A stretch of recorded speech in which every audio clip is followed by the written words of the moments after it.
We hope you and your family are enjoying back to school season. Visit queenslibrary.org to see all of our back to school programs and giveaways, and to read our back to school guide with helpful information about family communication, college readiness, and other topics related to health, happiness, and success during the upcoming school year. Every year, Hispanic Heritage Month celebrates the achievements of Hispanic Americans, the contributions of Hispanic people to our country, and the fact that there is no American culture without Hispanic culture. Join us for our virtual and in-person programs and enjoy our special book lists for all ages. Visit queenslibrary.org to learn more. It's Library Card Sign-Up Month. A Queens Public Library card is your passport to more than 5.5 million books, movies, and other media, over 40,000 classes and events per year, more than 5,000 computer workstations all across Queens, and so much more. Discover everything that's free with a library card. Visit our website or your local library to apply for your QPL card.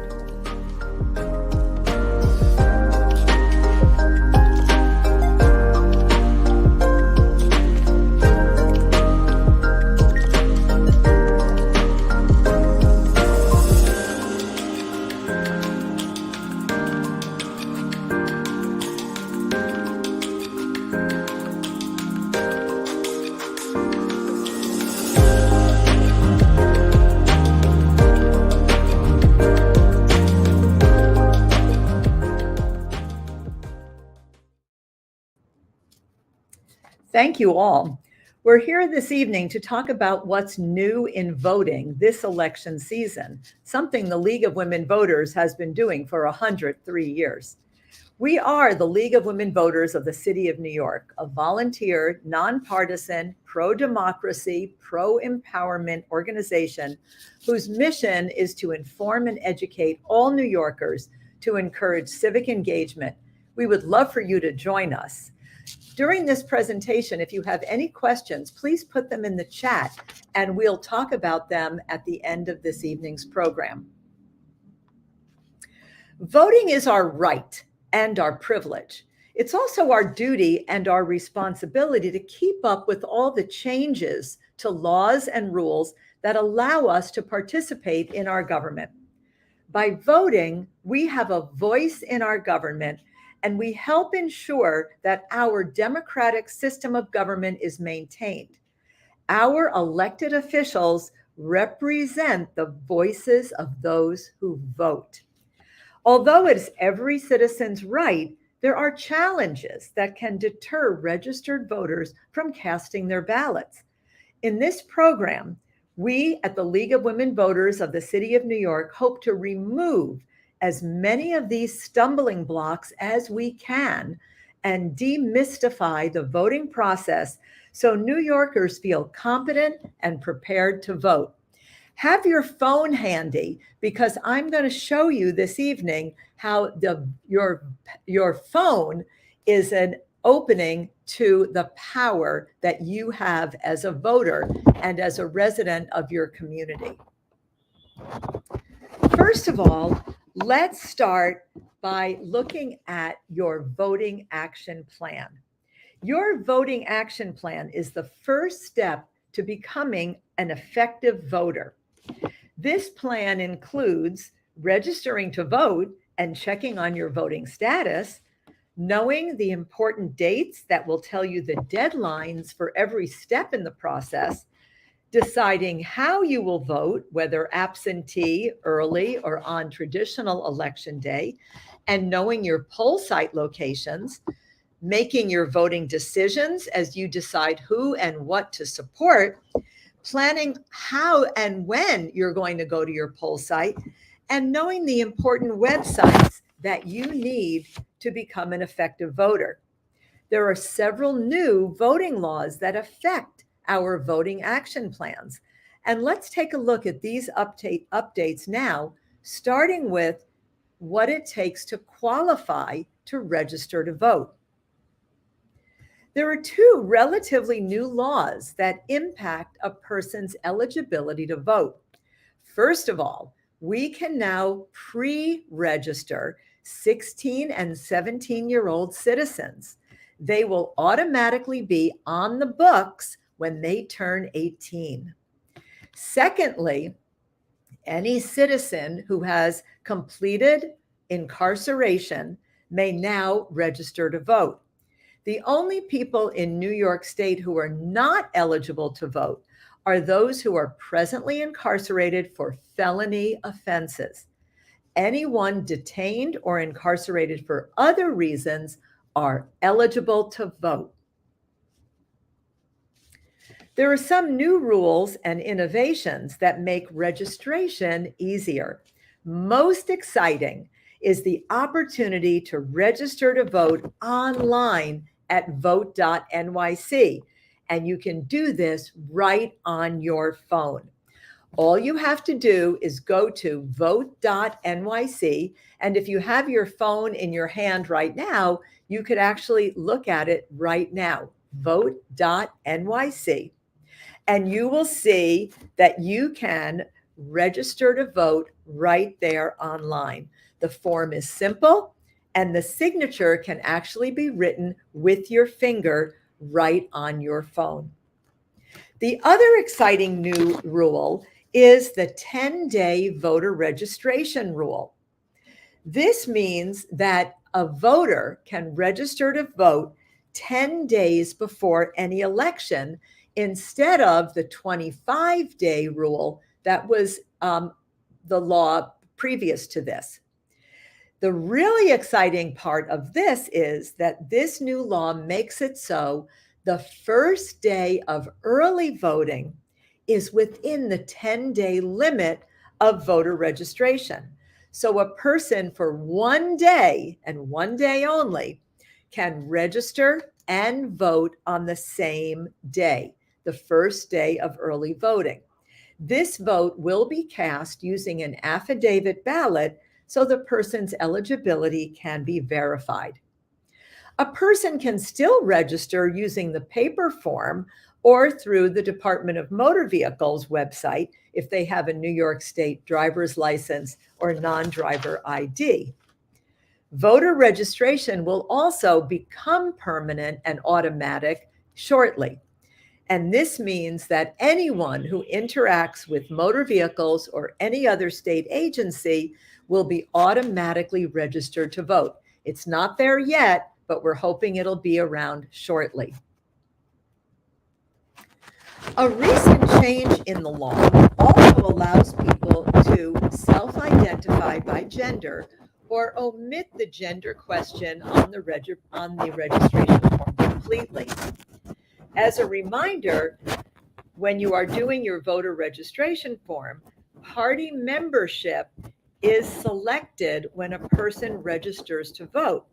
It can be changed by an existing voter by February 14th, and that's what makes the person eligible to vote in an upcoming primary election. This is extremely important in New York State to select a political party on your voter registration because we are a closed primary state, which means that in order to vote in a primary in New York State, you must be a party member. For general elections, like the upcoming November election, party registration does not matter at all. You can also register to be an organ donor on your voter registration or on your motor vehicle license registration.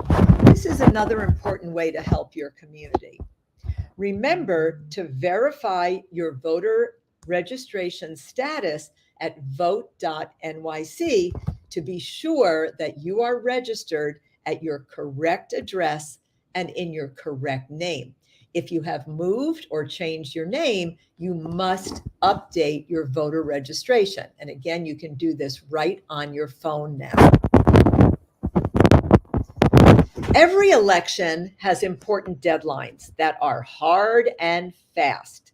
Check out all the dates here on the screen so that you can see what important deadlines there are for this upcoming election. For all elections, you can find these dates again at vote.nyc right on your phone, or go to the League of Women Voters website, lwvnyc.org.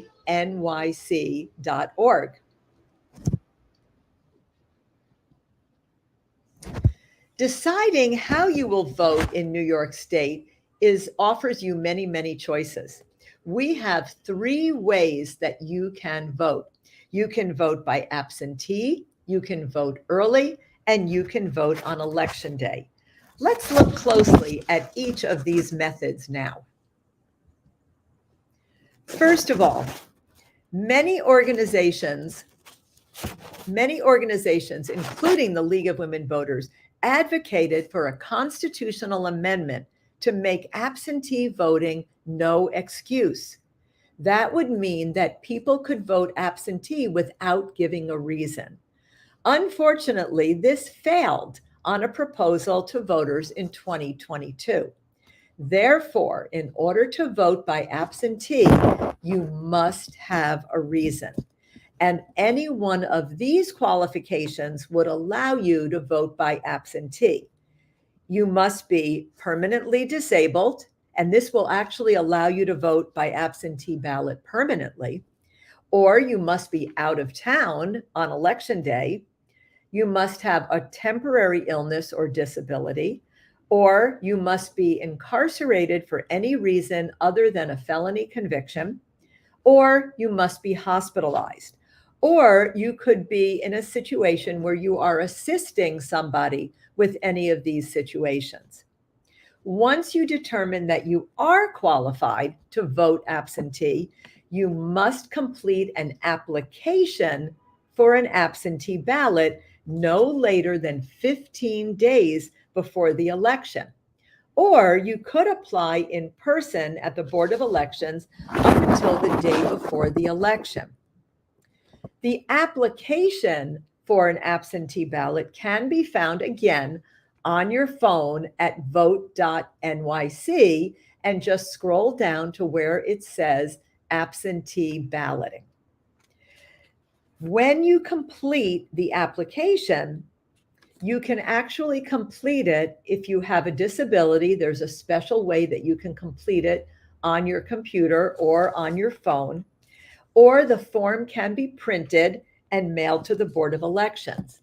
If you complete the form online, the form is also available in many languages, and you will receive a tracking number, sort of like when you order from Amazon, you get a tracking number. This tracking number will allow you to track your ballot as it comes to you and as it goes back to the Board of Elections. Once you have submitted your application for an absentee ballot, you will receive the ballot in the mail before the election. If you're going to be out of town, be sure to use the correct address of where you're going to be so the ballot can be mailed to you from the Board of Elections.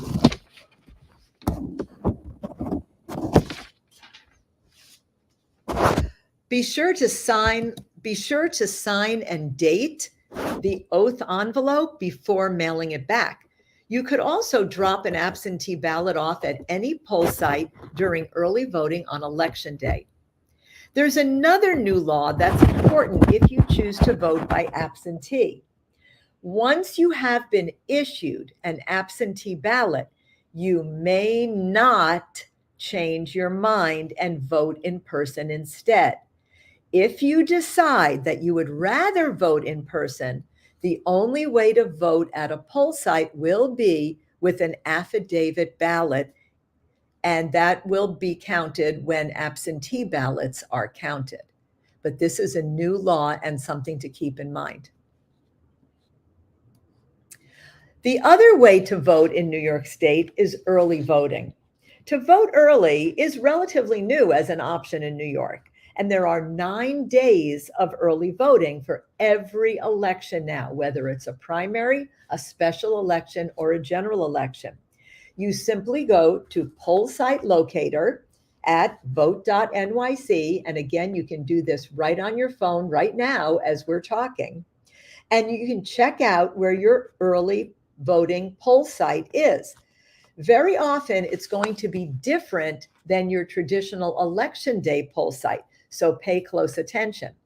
The hours of operation during early voting are also different than on traditional voting day. And once again, go to vote.nyc to find out the hours of your poll site during early voting times. And of course, the third way to vote in New York State is on traditional election day. And the routine, of course, is the same as for early voting. Check out Poll Site Locator at vote.nyc to find your assigned poll site. And once again, this may be different from a previous poll site that you've been assigned to. On traditional election day, the polls are always open from 6 a.m. to 9 p.m. And as long as you are in line at 9 p.m., you will be allowed to vote, even if you have to stand in line for a while. As long as you are in line at 9 p.m., you will be able to vote. If you end up at the wrong poll site, you will be directed to the correct location by the poll workers. If you can't get there in time before the polls close, you now have a new option, a new law called the wrong church. You can request an affidavit ballot at the wrong poll site. However, you will only have your vote counted if the elected officials on the ballot are the same as the elected officials who represent you at your home. It's very important that you know where your correct poll site is to avoid any frustration or aggravation.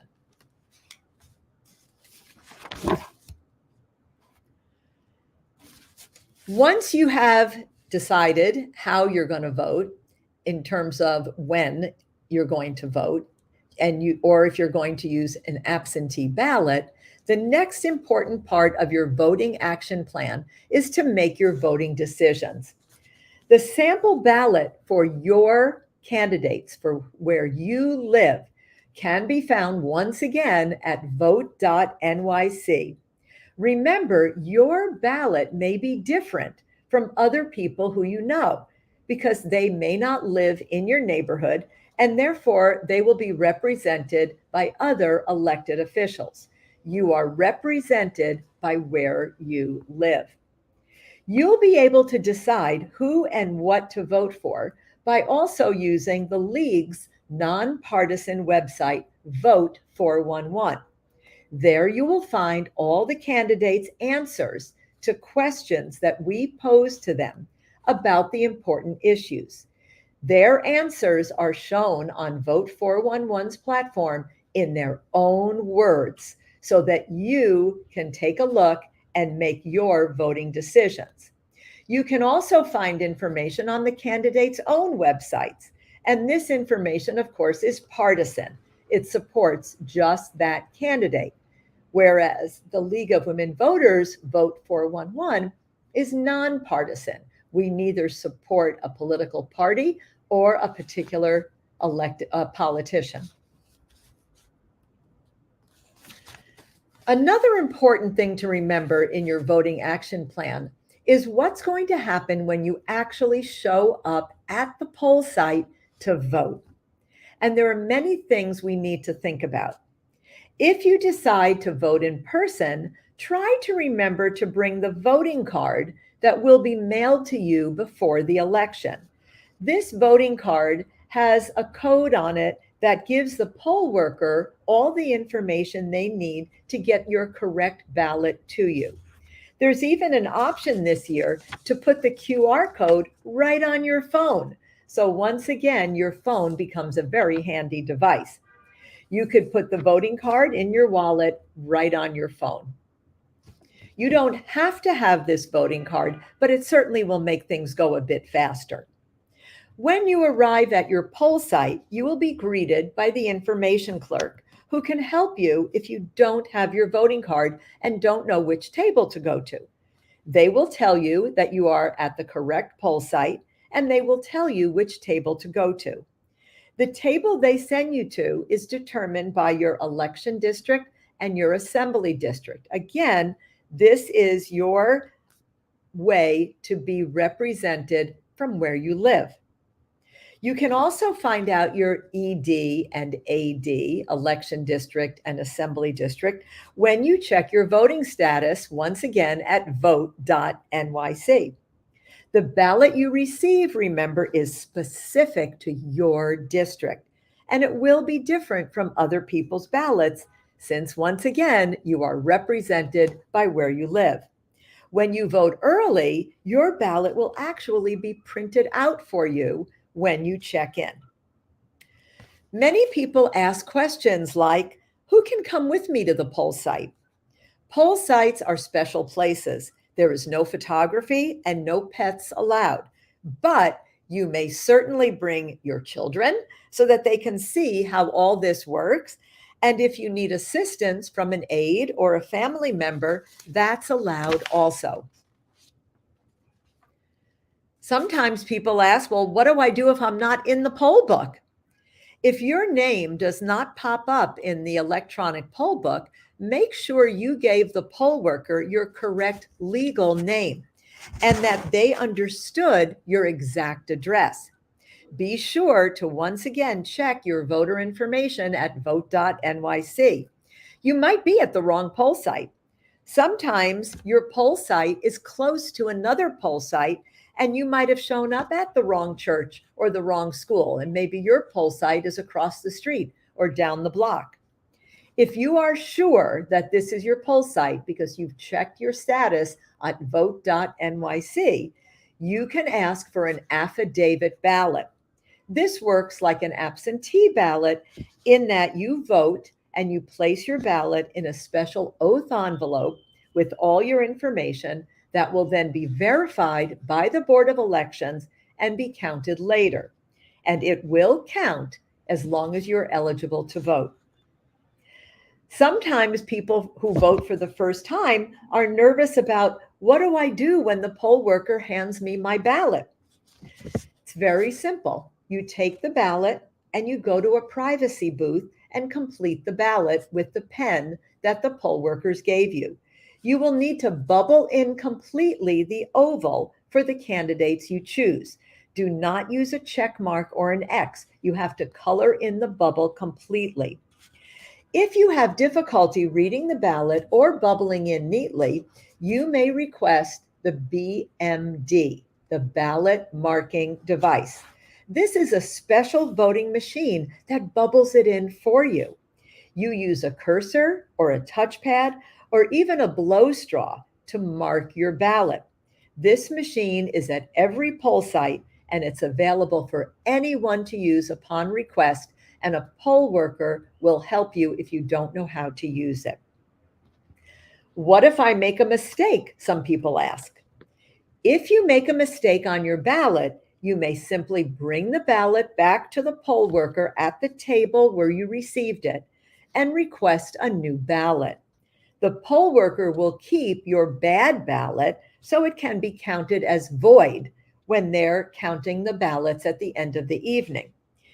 If you mess up a second time, you could even get a third ballot. But if you're having that much trouble, it's a good idea to ask to use the ballot marking device. Every ballot must be accounted for by the poll worker, so never, ever throw away a ballot. Bring it back to the table and let the poll workers help you.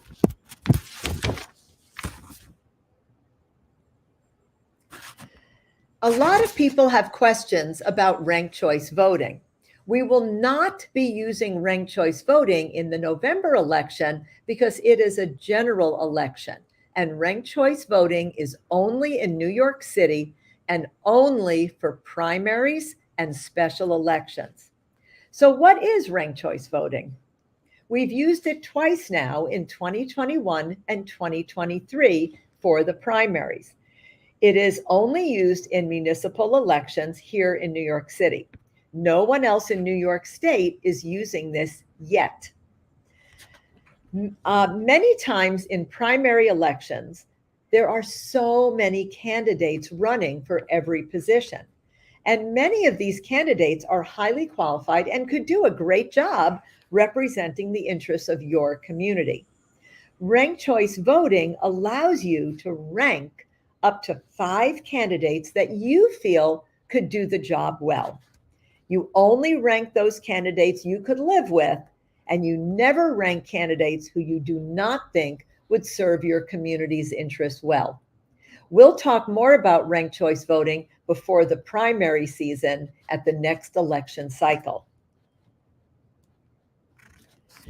Sometimes on the ballot, we also have constitutional amendments, charter amendments, or constitutional or propositions. Coming up in 2024, not this election cycle, but in 2024, we will be voting on a very important constitutional amendment, and it is the Equal Rights Amendment. This amendment will prohibit discrimination by the government based on ethnicity, national origin, age, disability, and sex, including sexual orientation, gender identity, gender expression, pregnancy, and pregnancy outcomes. This will be happening in November of 2024. So something just to think about as we move in that direction. The League of Women Voters and many other organizations support the ratification of this important constitutional amendment. So, what else can you do? Now you're a voter, and yet your work's not yet done. Once you have completed your voting action plan and voted yourself, why not help others with this crucial civic responsibility? And there are many things you can do. You can educate your friends and family about voting. Offer to show somebody on the phone how to register to vote and how to look up all the information to complete their voting action plan right on their own phone. You could help escort somebody to the polls or help them navigate vote.nyc on their phone. You could train with us, the League of Women Voters, to run your own voter registration drive and a Get Out the Vote campaign. Email us and we will help you to train people in your community. And again, we are at lwvnyc.org. Check out our brand new website. You could also train to be a poll worker. And again, go to vote.nyc on your phone, scroll down to poll worker, and you can complete the application and become a poll worker. This is such important work, and it will allow you to see and be a part of the inner workings on election day. Plus, you get paid to do it. Vote in every election, not just every 4 years in the presidential election. Voting locally really matters. Local issues are the quality of life issues that affect us every single day. Green space, parks, education, policing, bike lanes, sidewalk safety, public transportation, affordable housing. These are all local and state issues that we can impact by voting the right candidates into office to make sure that they're going to make decisions that represent our interests.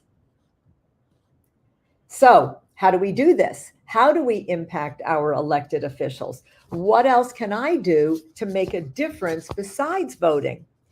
You can use your voice. In addition to voting, use your voice to influence elected officials once they're in their seat. In New York City, when you want to address an issue, you can reach out to your city council people. It is really important for us to understand that our voices really count. There are 2 ways that we can impact. We can lobby and we can advocate. These are 2 concepts that are very similar, but they have certain distinct differences. Lobbying is when you reach out to your elected official to support a specific piece of legislation that you want your elected official to either support or oppose. Advocacy is when you address an issue that's of concern to you and your community, but there may not be a specific piece of legislation pending on this issue and you would like to see one written. So how do we do this?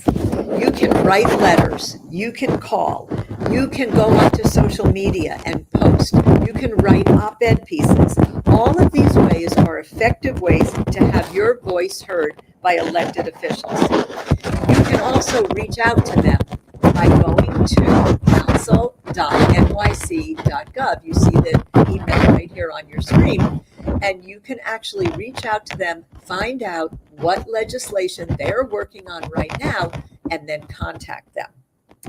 I once had a city council person tell me that if she receives 10, just 10 emails or phone calls on an issue, that is her tipping point to pay attention. Another way to use your voice is to speak out. You could attend demonstrations, protests, speeches, participate in activities of civil disobedience, which is intentionally breaking a law to raise awareness of an issue.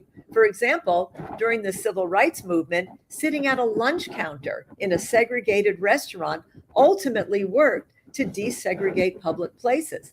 This requires special training from community groups who do these types of actions. You can check up on the city council to see what they're considering right now.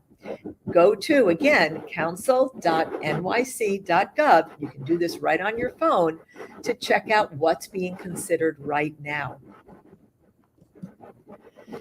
It's also important to know who to turn to.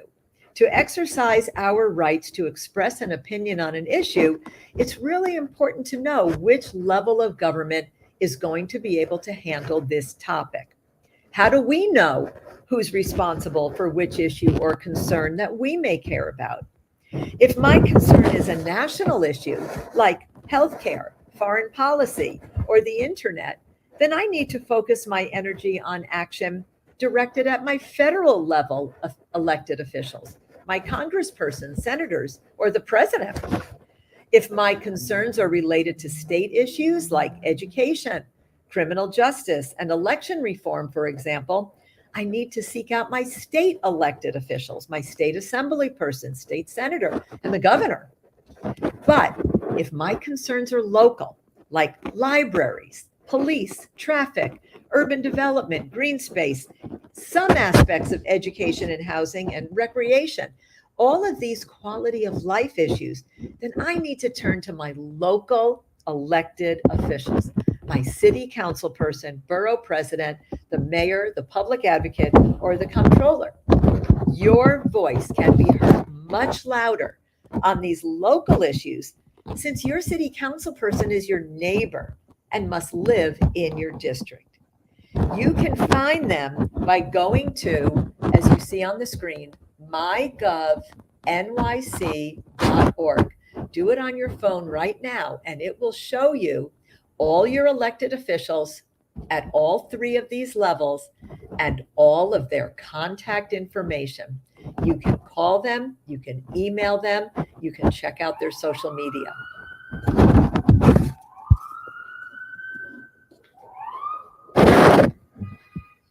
There are many other ways to participate in civic action and civic engagement, even if you're not eligible to vote. If you're not a citizen or you're not old enough to vote, there are still ways that your voice can be heard. There are many non-governmental organizations that you can be involved with. You can also get active in a new form of participatory budgeting that just started in New York City last year. You can check that out here at this website, NYC Civic Engagement Commission, that you see on your screen. And again, you can access this from your phone. You could also get involved in your community board. These people are our most grassroots element of city government. They are all volunteers who were recommended by their city council members whose districts overlap these community boards, and you can actually apply to join a community board by going to the website you see on your screen in front of you now. The community board monitors delivery of city services such as sanitation and street maintenance. They're involved in the planning and review of land use, and they make recommendations for the budget. Community boards meet regularly, and all their meetings are open to the public. You can sign up to receive regular updates and information about your community board's work. Again, just go right through this website that you see on the screen. You can also attend meetings and you can serve on the community board. You can also join other organizations in your community, even if you're not eligible to vote. You could work with us, the League of Women Voters, your local PTA, political clubs, civic groups, food pantries, animal rescue organizations, or the Queens Public Library, who's sponsoring today's talk. You can participate in so many ways by joining up with organizations that you trust. You could start your own group through organizations that you're already a member of. You could write letters, post on social media, volunteer, and become a leader in your own community. So let's think about what you can check off right now. You can make sure that you check your voter status and any updates that are needed, change of address, change of name, check it off. Go to vote.nyc to do this work.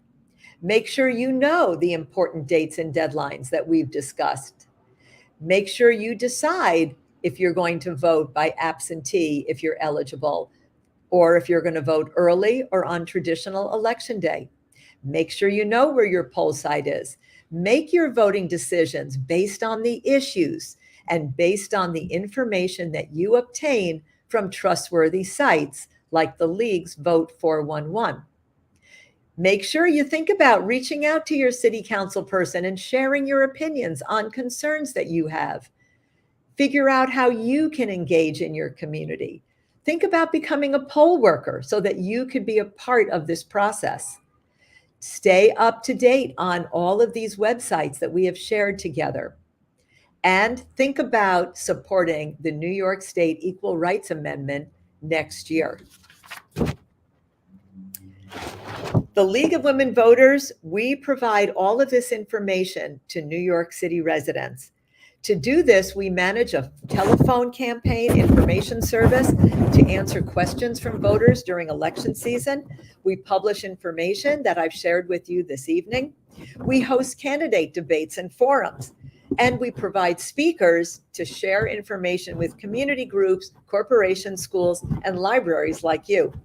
We always welcome new members, and you can go to our website and find out how you can become a part of us, lwvnyc.org. To close this evening, I'd like to share with you this quote from Thomas Jefferson. Thomas Jefferson said, "We do not have government by the majority. We have government by the majority who participate." Voting is a right and a responsibility, and yet we understand that many people don't vote for a variety of reasons. But we hope that this presentation has caught you up on all the new laws and all the rules that impact voting. We've shared these important voting resources with you and ways to update your voting action plan, ways to lobby and advocate, and ways to serve your community even if you're not eligible to vote. Hopefully, we have clarified all these new interesting parts of the voting process. When we vote, we are heard. When we vote, change can happen. And when we vote, we set an example for others in our communities and in our families. Thank you all very much. If you have any questions, please stick them into the chat. Thank you.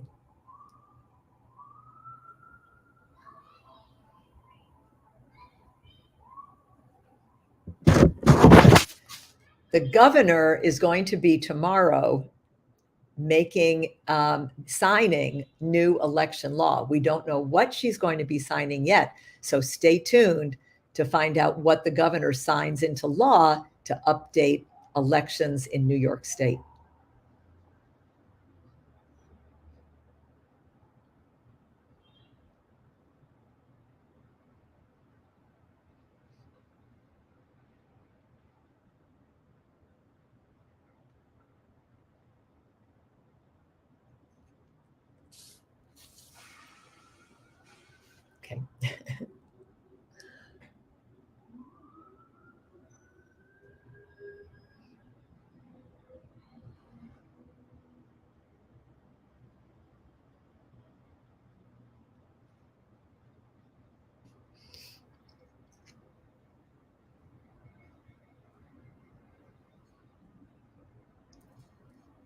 Okay. Thank you all.